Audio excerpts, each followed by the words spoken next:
Hello. Hello sir साहब जी। अच्छा है। पुरुषोत्तम सैनी जी बोले कुरुक्षेत्र से। हाँ जी, हाँ जी। हेलो। हेलो जी सर साहब जी, मैं तो पूछ रहा था मैं सर साहब। हाँ जी, वो पवन दास के बारे में बात कर रहा था भी। उन्होंने अरे कितने उन वीडियो। गुरुद्रोहियों की यार क्या बात करते हो आप। वो जो उनके संपर्क में आएगा उसका कुछ ना कुछ असर पड़ेगा ही। इसीलिए गुरु जी ने ये कहा था कि मत देखा करो तुम इनकी बातों को, और हम उसी गलती पे फिर जा रहे हैं।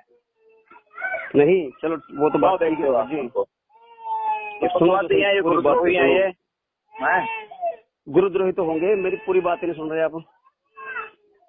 हेलो। क्या सुनो पूरी बात? मैं भी तो बात आपको सही है कह रहा हूँ भी। अगर उसी बात पे आपने चर्चा करनी है तो उनकी मत सुना करो। क्या बच्चर बोल, जल्दी बोल, मेरे को ये काम नहीं और बहुत सेवा है यहाँ पे आश्रम में, और जल्दी बोल। अच्छा उन्होंने मेरे को दुखी कर रखा दरअसल। पता नहीं किस किस को बहका के ना है 100-150 उन्होंने तोड़ लिए सतगुरु के बच्चे हैं। उनसे कुछ ना कुछ बकवास करवाते रहते हैं। मैं दुखी हो लिया। जवाब तो देना पड़ेगा भगत जी, जब वैसे काम करे तो जवाब तो देना पड़ेगा। खाना उठाता भी इसलिए हो, क्या पता कोई अच्छा भगत हो उसको समझा दूंगा भाई। अगर आपको शंका है तो आइए, भगवान से बात करा देते हैं। गुरु महाराज के फोन पे बात होती है 10 मिनट की, आप आइए, आपकी हाँ बात जी, करा देते हैं। ये हाँ भी जी, हाँ बोलता जी, हूँ हाँ मैं जी। उसको। नहीं कोई फिर भी अच्छा आना जी। चाहता तो बाहर में जाए, फिर हम क्या कर सकते हैं भाई। हाँ जी, हाँ जी। नहीं मैं ये पूछ रहा था, अगर कोई आप बाहरी आदमी या कोई भी हमारे घर का आदमी अगर हमारे बारे में कुछ बोल रहा है, वो चैलेंज कर रहा है, अभी 4-5 चैनलों पर चैलेंज कर रहा है, अभी आओ भी मेरे साथ डिबेट करो, फिर क्यों नहीं जा रहे हम? क्या कमी है हमारे में? क्या दिक्कत क्या है? समझ नहीं आ रही बात। या बरवाला कांड सच में आदमी को आपने करवाएगा? बरवाला कांड सबने मिलकर। आदमी को 2 कोटी का जो गुरुद्रोही है उसको क्यों हाँ भाव तो दें हम, आप बताओ।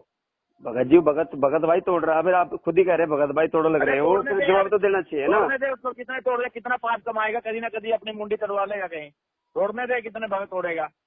100-150 बका लेगा, 200 बका लेगा। हाँ 1000 रोज नाम लेते हैं। कितने अपने कर्म फोड़ लेंगे। हम क्या कर सकते हैं? हम तो हर रोज समझाने पे लगे रहते हैं। ठीक है ना। तो अब आप समझाना कहते हो पड़ेगा कि भगत डिबेट जी। करो, क्यों क्यों भाव दें उसको 2 अन्य के आदमी को? गुरु जी का शिष्य था ना वो। गुरु हाँ जी जी, हाँ को जी। हमने बुलाया, गुरु जी ऑडियो है, अपने कॉन्फिडेंशियल बंदे को भेजे वहां पर भी, जाओ गुरु जी से बात करके आओ।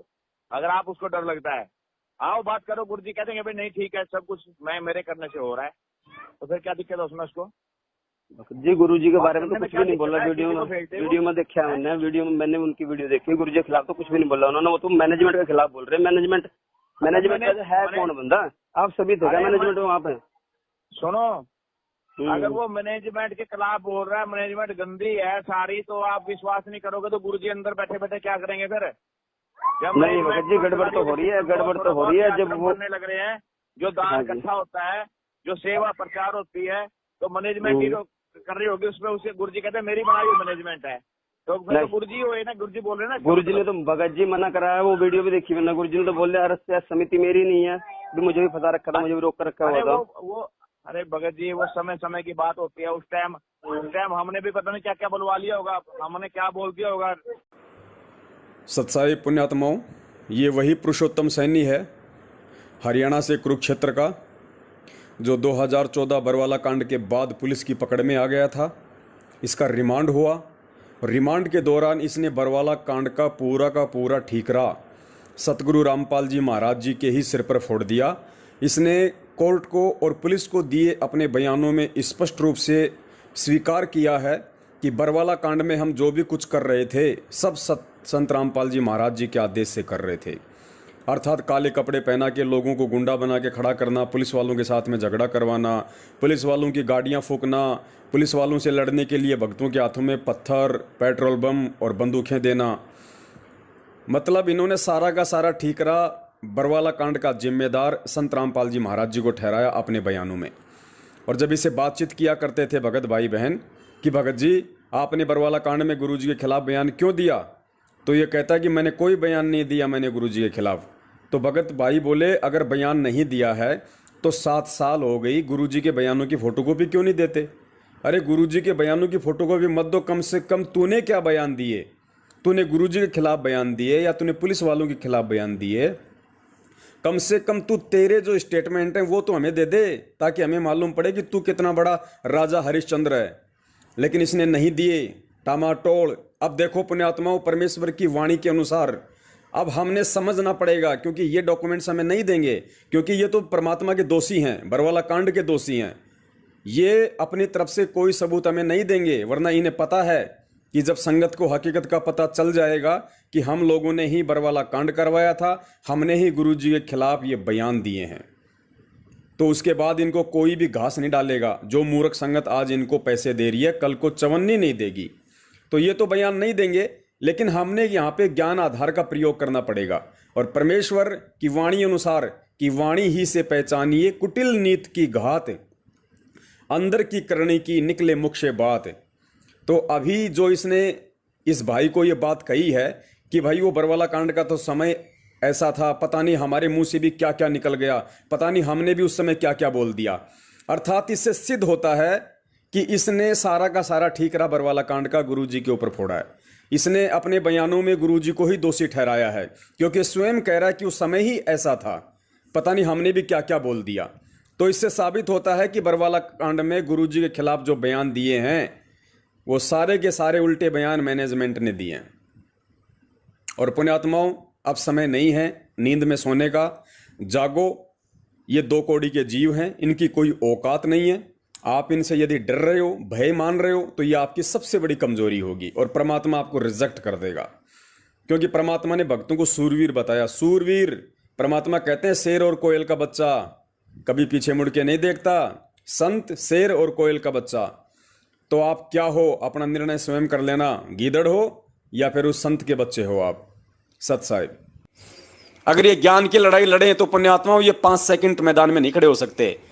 पूरा का पूरा मैनेजमेंट दास आज भी चैलेंज करता है पूरे के पूरे सतलोक आश्रम मैनेजमेंट हरियाणा को।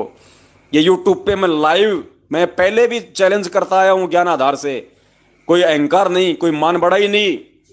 बरवाला कांड के ऊपर और सतगुरु रामपाल जी महाराज जी के सत्संगों के ऊपर, इन 2 चीजों पे ये पवन दास जयपुर वाला इस यूट्यूब के माध्यम से देश और दुनिया के सामने काल एजेंट सतलोक आश्रम मैनेजमेंट हरियाणा वालों को परमपिता परमेश्वर मेरे पूज्य गुरुदेव संत रामपाल जी महाराज जी के कलयुगी बेटा बेटी भाई बंधु रिश्तेदार जवाई स्टेट कोऑर्डिनेटर महेंद्र भगोड़े, एपी सिंह वकील, एस के गर्ग नरवाणा वकील चंडीगढ़ वाला, जिन्होंने धोखाधड़ियां की हैं, जिन्होंने झूठ बोला, जिन्होंने फ्रॉडबाजी की है चंद पैसों के लिए, केस को सही तरीके से उन्होंने हैंडल नहीं किया, कोर्ट में सही सबूत पेश नहीं किए। इन सभी लोगों को मैं चैलेंज करता हूं, चैलेंज खुला। अगर एक बाप की औलाद हो और अपनी मां का दूध पिया है, ये शब्द मुझे मजबूरी में बोलने पड़ रहे हैं और आप लोगों की जिम्मेदारी बनती है, आप लोग ये वीडियो उन लोगों के पास भेजो, उन वकीलों के पास भी भेजो। अगर असल एक बाप की औलाद है, अगर अपनी असली मां का दूध पिया है, तो किसी भी नेशनल टीवी चैनल पे ये पवन दास तुम लोगों के साथ में बरवाला कांड के ऊपर और संत रामपाल जी महाराज जी के सत्संगों पर ज्ञान आधार से डिबेट करने के लिए 24 घंटे तैयार है। अगर तुम 1 घंटे भी सामने रुक के दिखा दो मुझे बरवाला कांड के ऊपर, अगर तुम लोगों की वकालत ना छोड़ दे, तुम्हारे ये अगर लाइसेंस वकालत के अगर कैंसिल ना हो जाए, ये दुनिया जब तुम्हें वहां देखेगी ना कि तुमने क्या किया उस बरवाला कांड में, तुम लोगों ने बरवाला कांड में किस प्रकार से मुकदमों को हैंडल किया है, किस प्रकार से तुम लोगों ने झूठ बोली है।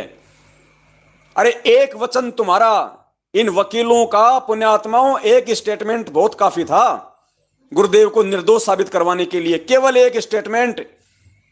लेकिन ये महेंद्र भगोड़े के उसमें पतलून में घुसे रहे ये नालायक वकील, चंद पैसों के लिए उसकी चापलूसी करते रहे, क्योंकि बरवाला कांड का मुख्य षड्यंत्रकारी महेंद्र भगोड़ा, सतलोक आश्रम मैनेजमेंट हरियाणा, और उसी सतलोक आश्रम मैनेजमेंट हरियाणा ने ये वकील खड़े कर लिए।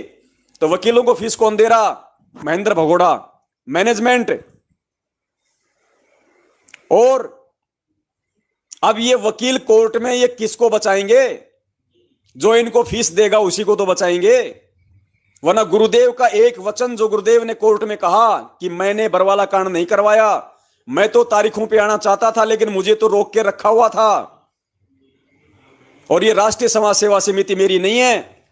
पुण्यात्माओं, ये एक स्टेटमेंट अगर ये वकील चाहते तो पूरे के पूरे मैनेजमेंट को कोर्ट में घसीट सकते थे, पूरे के पूरे मैनेजमेंट को, गुरुजी के कलयुगी परिवार वालों को, सबको कोर्ट में घसीट सकते थे। ये आज संगत में कोई लूटने के लिए नहीं बसता, क्योंकि फिर कोर्ट बोलता है कि ये राष्ट्रीय समाज सेवा समिति कौन है?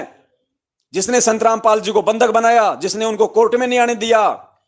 ये वकील अगर ये दलील कोर्ट में पेश करते कि साहब संतराम पाल जी महाराज जी क्या करते, खुद उनके स्टेटमेंट है, देख लीजिए, उन्होंने अपने स्टेटमेंट में भी उन्होंने यही कहा है, मीडिया के सामने भी उन्होंने यही कहा है कि मैं तो कोर्ट में जाना चाहता था लेकिन मुझे उन लोगों ने रोक के रखा हुआ था, सतलोक आश्रम मैनेजमेंट वालों ने, राष्ट्रीय समाज सेवा समिति वालों ने, मैंने कोई कमांडो नहीं बनाया। तो इन वकीलों की जिम्मेदारी बनती थी, इन नालायकों की। ये कोर्ट में कहते साहब ये राष्ट्रीय समाज सेवा समिति, ये सतलोक आश्रम मैनेजमेंट हरियाणा इस बरवाला कांड का मुख्य जिम्मेदार है। किसने देखा कि संतराम पाल जी महाराज वहां पे आश्रम के मेन गेट पे आके कोई बात बोल रहे हैं? माइक में कुछ बोला उन्होंने? अपने भक्तों को कोई आदेश दिया उन्होंने? पुलिस वालों के ऊपर उन्होंने कोई पथराव करवाया? सुना आपने कोई स्टेटमेंट उनका जो उन्होंने आश्रम में अपने भक्तों को कहा हो ये बात आके सामने कि बच्चों मैं कोर्ट में नहीं जाना चाहता, और बच्चों तुम मर जाओ मार जाओ, इन पुलिस वालों को अंदर मत आने दो, और बच्चों तुम काले कपड़े पहनो, तुम ये पत्थर, पेट्रोल बम, ये डंडे इन पुलिस वालों के सामने लेके खड़े हो जाओ। ये वकील यदि ये स्टेटमेंट वहां देते कोर्ट में खड़े होके कि साहब ये राष्ट्रीय समाज सेवा समिति, ये संतराम पाल जी महाराज के परिवार वाले, उनका मैनेजमेंट सबसे बड़ा दोषी है, जिन्होंने चंद पैसों के लिए अपने अहंकार में आके इन्होंने इतना बड़ा ये कांड करवा दिया, इस मैनेजमेंट को पकड़ा जाए, असली गुनहगार ये हैं बरवाला कांड के, तो कोर्ट आदेश देता पुलिस को कि भैया पकड़ो इनको, कौन है ये हरामजादे जिन्होंने संतराम पाल जी के पीठ पीछे उनको बंधक बना के इन्होंने इतना बड़ा ये कांड करवा दिया। पुण्यात्माओं, तब मजा आता, तब मानते कि ये वकीलों ने गुरुजी का मुकदमा लड़ा है। इन वकीलों ने तो केवल चंद पैसों के लिए महेंद्र भगोड़े के टुकड़ों पे पलते हुए महेंद्र भगोड़े को बचाया है, आज भी उसी को बचा रहे हैं, वरना मुख्य दोषी वो है गुरुजी के स्टेटमेंट अनुसार, गुरुजी के बयान अनुसार। और इसीलिए पिछले 7 साल से हम सत्सेवक इनसे गुरुजी के बयानों की फोटोकॉपी मांग रहे हैं, क्यों नहीं दे रहे? अरे संगत को डूब के मर जाना चाहिए, इस मूर्ख संगत को डूब के मर जाना चाहिए इनको। नालायकों, तुम्हारे गुरुदेव ने कोर्ट में क्या बयान दिए तुम देखने के अधिकारी नहीं क्या? तुम स्टेटमेंट मांगने के अधिकारी नहीं हो क्या? किस लिए फिर तुमने उनको अपना गुरु बना रखा है? 7 साल हो गई, तुम्हारे गुरुजी के बयान पेश क्यों नहीं किए जा रहे? किस बात का डर है मैनेजमेंट को गुरुजी के बयान संगत में जारी करने के लिए? हम कौन से ओरिजिनल कॉपी मांग रहे हैं? अरे हमें तो फोटो कॉपी भेज दो, फोटो कॉपी करो संगत में वायरल कि संतराम पाल जी महाराज ने बरवाला कांड का दोषी किसको बताया, कोर्ट में किसके खिलाफ बयान दिए, पुलिस रिमांड में गुरुजी ने किसके खिलाफ बयान दिए। और दूसरी तरफ जो जो पकड़े गए थे ये नालायक, ये काल एजेंट, ये पुरुषोत्तम सैनी कुरुक्षेत्र वाला, ये बसंत सैनी गांधरा वाला, ये बलजीत लहरी का जो लड़का है अनिल लहरी, और ये रामकुमार ढाका, एक 4.5 फुट का मास्टर बलवान जाखड़, इन नालायकों ने किसके खिलाफ बयान दिए कोर्ट में? पेश करो सामने। इन्होंने सबने गुरुजी के खिलाफ कोर्ट में बयान दे रखे हैं कि हमने कुछ नहीं किया, हमने तो जो भी किया संतराम पाल जी के आदेश से किया, उन्होंने करवाया ये सब कुछ, पूरा का पूरा ठेकरा गुरुजी के सिर पे फोड़ रखा इन्होंने कोर्ट में। और गुरुजी ने यथार्थ सच्चाई बताई है कि भैया मुझे आश्रम में रोक के रखा हुआ था, मुझे बंधक बना रखा था, मुझे तो जान से मारने तक की वहां पे इन लोगों की साजिश थी, और इन लोगों ने सारा सब कुछ ये बखेड़ा किया है। और गुरुदेव ने स्पष्ट कहा था कि पिछले 4 दिनों से आश्रम की कमान मेरे से बाहर थी, इन लोगों ने सब कुछ मेरे से छीन लिया था। तो अगर ये वकील होते, लेकिन ये किसकी कमी बताएं? ये संगत की कमी है, ये उस मूर्ख संगत की कमजोरी है, जो नालायक चोरों की तरह पता नहीं मैनेजमेंट के टुकड़ों पे संगत पल रही है या संगत के टुकड़ों पे मैनेजमेंट पल रहा है, समझ में नहीं आता इनका। इतना सब कुछ क्लियर, इतना सब कुछ 7 साल से बता रहे हैं, उसके बाद भी इस मूर्ख संगत के कान पे जू नहीं रेंग रही।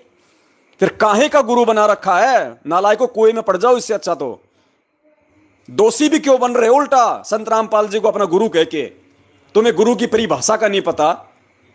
7 साल हो गई तुम्हारे बाप को जेल में बैठे हुए, और उनको जेल भिजवाने वालों के पीछे तुम उनके चमचे बने फिर रहे हो। वो वकील जो तुम्हारे दान के ऊपर वकालत कर रहे हैं, इसी गद्दार मैनेजमेंट को बचा रहे हैं। तो तुम्हारा पैसा कहां जा रहा है? अरे तुम संगत वालों का पैसा तो खुद तुम्हारे गुरुजी को फंसाने के काम में जा रहा है। जो दोषी है उनको तुम्हारा पैसा बचा रहा है, और जो निर्दोष है उसको तुम्हारा पैसा उल्टा फंसा रहा है।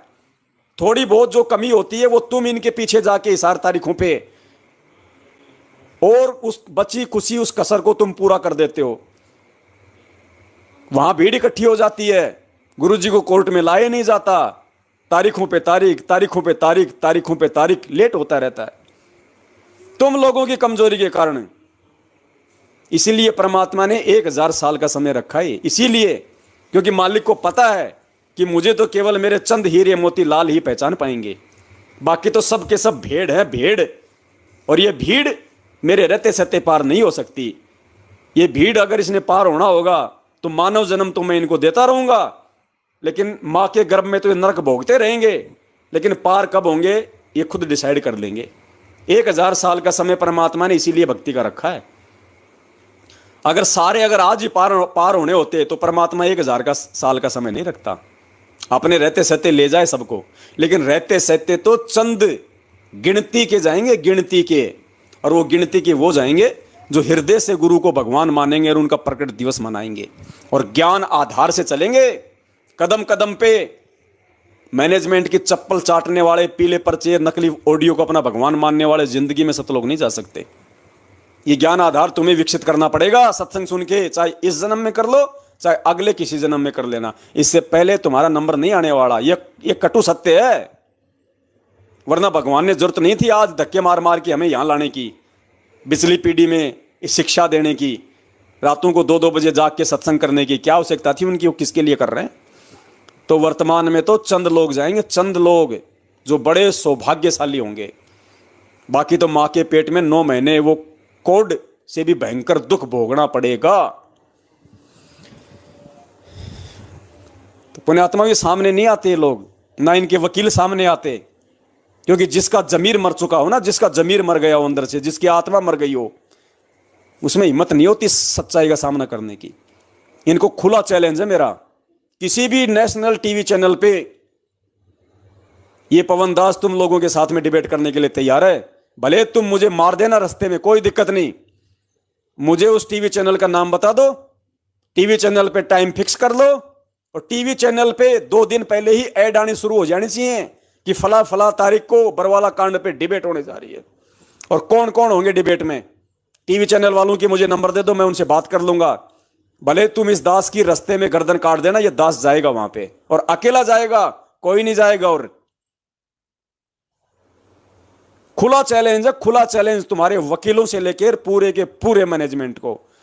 चाहे सारे एक साथ आ जाना, तुम सारे एक साथ 1 घंटे नहीं टिक पाओगे तुम ज्ञान आधार से। ये वकील तो ये कानूनी प्रक्रिया के हिसाब से नहीं टिक पाएंगे। इन्होंने जितनी गफलतबाजी की है इन मुकदमों में, जितनी लफंडरबाजी इन एपी सिंह वकील ने, एस के गर्ग नरवाणा ने की है, इतनी लफंडरबाजी किसी ने नहीं की पैसों के लिए। अब देखो इसका ड्रामा है एपी सिंह वकील का, संत रामपाल जी का मुकदमा लड़ रहा है, दिखावे के लिए नाम ले लिया, भगत एपी सिंह वकील हो गया। कुछ दिनों बाद में राम रहीम का मुकदमा हाथ में ले लिया, फिर राजस्थान के गैंगस्टर आनंदपाल सिंह का मुकदमा हाथ में ले लिया। अरे नालायक क्या है, क्यों नाम लिया तूने संत रामपाल जी महाराज का, क्यों उनको बदनाम कर रहा है तू। संत रामपाल जी महाराज का भगत बाबा राम रहीम का मुकदमा लड़ेगा क्या है? गुरुजी ने क्या बता रखा उसके विषय में, और तू उसी का जाके वहां पे कोर्ट में तू उसका पक्ष लेके खड़ा हो रहा है। तू उसको देश का सबसे बड़ा उसको संत बता रहा है, तू है महात्मा बता रहा है, उसको संत बता रहा है, संत की श्रेणी में हो। आनंदपाल सिंह का तू सीबीआई जांच का समर्थन कर रहा, भगत होके, गैंगस्टर का, जिसने जो AK-47 रखता था, जिसने कई लोगों को मौत के घाट उतार दिया। संत रामपाल जी का भगत होके, भगत होने का ढोंग करके तू उनका मुकदमा लड़ रहा है। लेकिन ये लड़ सकते हैं, ये ऐसे ढोंगबाजी पाखंडबाजी ये कर सकते हैं। क्यों? क्योंकि मैनेजमेंट तो उनको आगे पैसे फेंक रहा है अपने बचाव के लिए, और संगत हो रही है मूर्ख। संगत की बुद्धि चोर हर ले गए, संगत को कुछ पता ही नहीं हम क्या कर रहे हैं, कौन मुकदमा लड़ रहा है, किसका मुकदमा लड़ रहा है, क्या क्या मुकदमे लगे हुए हैं। अब थोड़ा बहुत समझ में आने लगा, नहीं तो संगत वालों की तो वो ऐसी तैसी कर रखी थी मैनेजमेंट ने। इशार तारीखों पे कौन से दिन जाना है, बस मैसेज डाल दिया, वहां पहुंच गए। वापस कब जाना है उसका मैसेज उधर से डाल देंगे कि 1 बज गए, गुरुजी की तारीख हो गई, सब अपने घर चले जाओ, उठा के थैला अपने घर आ जाते। बस ये काम था इनका, और इनको कोई गुरुजी से मतलब नहीं।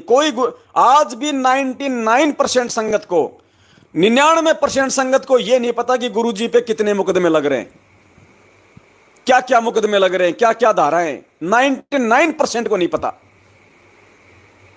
तो काहे के भगत हो रहे, काहे की ड्रामेबाजी कर रहे हो फिर तुम, ये दिखावा कर रहे हो क्या फिर तुम वहां पे जाने का तारीखों पे? पुण्यात्माओं, ये ड्रामेबाजी चल रही है। ऐसी मूर्खता का फायदा, ऐसे मूर्ख लोगों की मूर्खता का फायदा जम के तो इस मैनेजमेंट ने उठाया, और जम के मैनेजमेंट की उस कमजोरी का इन वकीलों ने उठाया, जम के उठाया फायदा। करोड़ों रुपए तो ये वकील खा गए, अरबों रुपया संगत का ये मैनेजमेंट वाले खा गए। कुछ नहीं छोड़ा संगत के पास में, भिखारी बना के छोड़ दिया, भक्ति से भी पैसों से भी आम की तरह निचोड़ के फेंक दिया इनको। बाद में उसके चीटियां लगती हैं उसके गुटली के। कुछ थे जो परमेश्वर की दया से संभल गए, समय रहते सत्सेवक बन गए, बाकी सब ने अपनी ऐसी तैसी करवा रखी है। बची खुची ऐसी तैसी फिर गुरु जी का जन्मदिन मनवा के करवा दी। ना घर का छोड़ेंगे ना घाट का, धोबी का कुत्ता बना के छोड़ दिया संगत को, धोबी का कुत्ता। और धोबी का कुत्ता जब ना घर का होता है ना घाट का, फिर वो भौं भौं भौं ऐसे करता है। फिर वो अब सत्सेवक जब सवाल करते हैं ना इनसे, तो ये भौं भौं भौं करते हैं, सुअर की औलाद, कुत्ते की औलाद, तेरा बाप पवन, तेरा गुरु पवन, ये नाजायज बातें करते हैं अब ये, क्योंकि ये खाली हो चुके हैं। इनके अंदर ज्ञान नहीं है, कोई परमात्मा का आशीर्वाद नहीं है, इनको कोई नॉलेज नहीं है, कोई सद्बुद्धि नहीं है, क्योंकि लुट चुके हैं अंदर से, खाली खोखा है। पैसे से मैनेजमेंट ने लूट लिया, भक्ति से मैनेजमेंट ने लूट लिया, और इज्जत से इनको मैनेजमेंट ने लूट लिया। कुछ नहीं छोड़ा इनके पास में, खाली खोखा हैं ये लोग। और अब देखना आने वाले समय में, पिछले साल तो कोरोना ने इनकी ऐसी तैसी करी, अब आने वाले समय में देख लेना कोई और क्या भविष्यवाणी आएंगी, क्या महामारी, क्या उथल पुथल होगा। ये लाखों की संख्या में जाएंगे, लाखों की संख्या में, जैसे गधे के ऊपर से सींग जाते हैं। तो हमारा मतलब तो भैया समझाने का है, खरी खरी बात कहेंगे, ठोक के कहेंगे। गाड़ी किसी को दे नहीं रहे, माँ बहन किसी की हम ना कर सकते ना हम कर रहे, ये सेवा तो मैनेजमेंट वालों की है। और बाकी कहने में कमी छोड़ेंगे नहीं भैया, डंके की चोट पे कहेंगे, बाकी कमी नहीं छोड़ेंगे। ये सोशल मीडिया है, पूरी दुनिया देख रही है, जो सत्य है उसको ठोक के कहेंगे, किसी का बाप मना नहीं कर सकता। जब तक जीवन है, जब तक श्वास है, तब तक तो ठोक के कहेंगे, क्योंकि हमारे बाप ने भी ठोक के कही है, ठोक के ही कहेंगे। जिस दिन मार दोगे, काट दोगे, वो अलग चीज है, और मरेंगे कटेंगे तो हमारी किसी कमजोरी से कटेंगे, वरना भगवान मरने और कटने भी नहीं देगा, हम और उस समर्थ की शरण में है। तो दया पुण्यात्माओं, आज के लिए केवल इतना ही काफी है। फिर उसके बाद दास ने इस वीडियो को भी अपलोड करना है। अपलोड के बाद आप सबने इसे डाउनलोड करना है, हर जगह आपने अपने अपने यूट्यूब चैनलों पे डालना है, और उसके बाद दास आपको मैसेज डाल देगा जब भी हम लाइव आएंगे। हमने फेसबुक पे आना है या यूट्यूब पे आना है, उस हिसाब से हम जुड़ेंगे।